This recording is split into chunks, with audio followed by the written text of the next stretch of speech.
Ah, Donald Trump. You never know quite what he means. You can interpret what he says however you like. Mr. Trump portrayed himself as the anti-war candidate, a comparison which makes a little more sense against a Democrat than if he were running against Bernie Sanders, but let's not get into that. The issue of Iran's nuclear weapons program is one which has troubled many emperors, but none ever felt it was appropriate to preemptively go to war over it. Not in Iran, and not in North Korea. Now for Iraq, it was time to go to war over the nuclear weapons program Colin Powell promised they had. The government is loath to admit mistakes, but most people can in retrospect see that what began as a simple government overthrowing turned into an unmitigated disaster of consequences. But let's not get into that. His Excellency Barack Obama also pondered what to do, and he came up with a compromise. He offered Iran the chance to come off of the economic blacklist and access to the Kingdom of Iran's money, which had been locked away since they had overthrown the Shah in 1979. In exchange, Iran would promise not to enrich uranium, not to build nuclear weapons, and would allow international inspectors to verify that regularly. That seemed like a worthwhile deal. It didn't cost money, and there was no violence, and there would be no nuclear weapons in Iran. There was one little issue, though. Iran was beavering away on building militias in several countries to essentially fight a proxy war with Israel. But that was perhaps rightfully seen as a subsidiary issue to the one of nuclear proliferation. Mr. Trump didn't see it that way.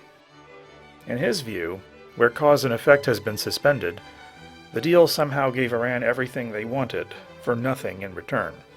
Giving the Shah's money to Iran became us paying them.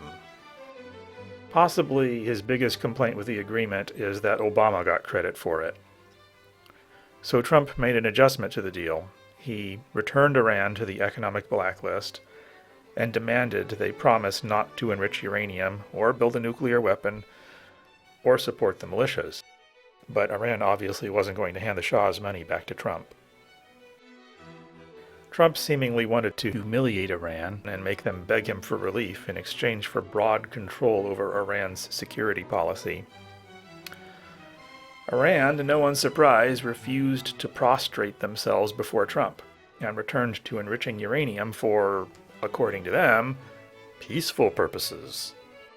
Why a peaceful atomic program needs a huge stockpile of highly enriched uranium is not a question Iran can answer.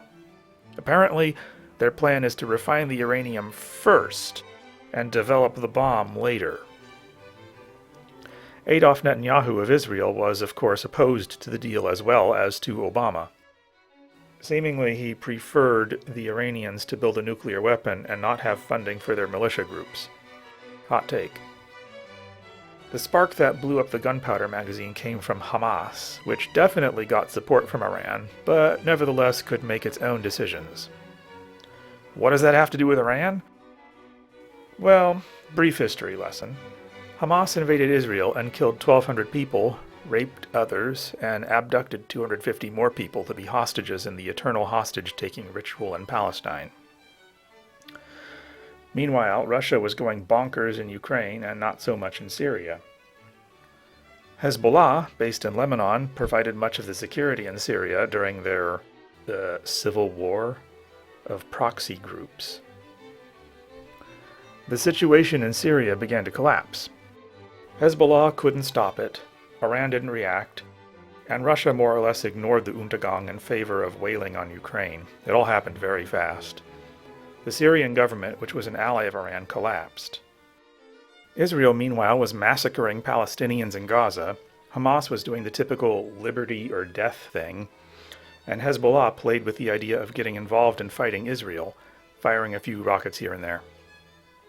Israel reacted brutally, and apart from killing many senior leaders in Hezbollah, convinced them to stay out of it. Even the Houthis in Yemen got involved, firing missiles all the way to Israel, and Israel sent airstrikes back there to keep them down. Finally, the Jews had come to roost. International nuclear inspectors declared Iran was up to no good. Specifically, enriching uranium, not a weapons program in and of itself. Adolf Netanyahu needed no encouragement and began a war with Iran focused on bombing their nuclear development facilities, missile batteries, and more than a few military commanders and nuclear scientists. It was exactly the war that Obama had prevented. Trump, again, he sees no cause and effect, enthusiastically joined Israel to pound Iran's underground nuclear facilities. Perhaps he has good instincts in that if there was no other way to prevent Iran from building nuclear weapons, if that is indeed what has happened here, bombing them is the next best option. Is anyone celebrating the peace on the Korean Peninsula? We will until we won't.